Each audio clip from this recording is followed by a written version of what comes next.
আসসালামু আলাইকুম প্রিয় শিক্ষার্থীরা, আজকের ক্লাসে আমি আলোচনা করব ষষ্ঠ শ্রেণীর ইতিহাস ও সামাজিক বিজ্ঞান এ বইয়ের তৃতীয় অধ্যায় নিয়ে। শিক্ষার্থীরা, এ বইয়ের তৃতীয় অধ্যায়ের নাম হচ্ছে ইতিহাস জানার উপায়, যেটি তোমাদের মূল বইয়ের 32 নম্বর পৃষ্ঠায় রয়েছে। শিক্ষার্থীরা, ইতিহাস জানার উপায়, আমরা ইতিহাস কিভাবে জানব, এই ইতিহাস জানার যে উপায়গুলো রয়েছে সেগুলো আমরা আজকের এই ক্লাসে এই অধ্যায়ে জানতে পারবো। শিক্ষার্থীরা, এই অধ্যায়ে আমরা আরও যেগুলো জানতে পারবো, ইতিহাসের বৈশিষ্ট্য, ইতিহাসের উৎস বা উপাদান, এরপর ইতিহাসের যুগ বিভাজন, ইতিহাসের প্রয়োজনীয়তা, এগুলো আমরা এই অধ্যায়ে জানতে পারবো। তো শিক্ষার্থীরা, প্রথমে দেওয়া আছে ইতিহাস আসলে কি। আমরা যে এখানে ইতিহাস জানার উপায় জানবো, তো তার আগে আমাদেরকে ইতিহাস সম্পর্কে জানতে হবে। ইতিহাস আসলে কি? ইতিহাস অনুসন্ধানে তোমাদেরকে স্বাগত জানাই। ইতিহাস খুবই আনন্দের পাঠ। ইতিহাস পাঠে মানুষের অতীত কর্মকাণ্ড জানা যায়। অতীত না জানলে মানুষের কোনো বর্তমান থাকে না।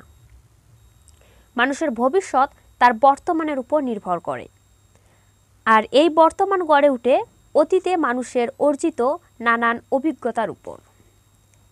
ইতিহাস তাই খুবই গুরুত্বপূর্ণ। পৃথিবীতে তোমাদের দাদা দাদি, নানা নানি ছাড়াও অনেক অনেক বছর আগে ছিলেন তাদের পূর্বসূরীরা। এই যে হাজার হাজার বছর ধরে পূর্বসূরীরা এই পৃথিবীতে ছিলেন, তাদের নানান কাজকর্ম বা জীবনধারার ধারাবাহিক বর্ণনা যখন তোমরা নির্ভরযোগ্য উৎস ও প্রমাণের আলোকে যৌক্তিক ও বিজ্ঞানসম্মতভাবে জানা ও বোঝার চেষ্টা করবে, তখনই তা ইতিহাস হয়ে উঠবে। মানুষ লক্ষ বছর ধরে কিভাবে পৃথিবীর বুকে নিজেদের অস্তিত্ব টিকিয়ে রেখেছে, কৃষি ও নগর বিপ্লব ঘটিয়েছে, ভাষা, সমাজ, সংস্কৃতি, ধর্ম উদ্ভাবন করেছে, রাজ্য রাষ্ট্র নির্মাণ করে বর্তমানে এসে পৌঁছেছে, তা ইতিহাস পাঠেই জানা যায়।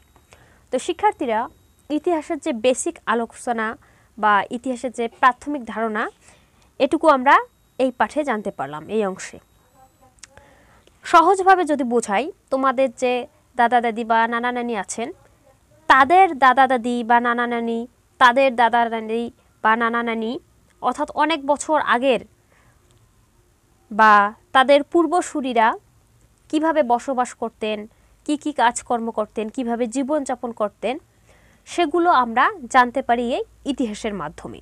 এরপর এখানে গুরুত্বপূর্ণ আরেকটি কথা বলা হয়েছে, কৃষি ও নগর বিপ্লব। এই যে আমরা কৃষিকাজ করি, কৃষি বাংলাদেশের অর্থনীতির বড় একটা অবদান কৃষিতে রয়েছে।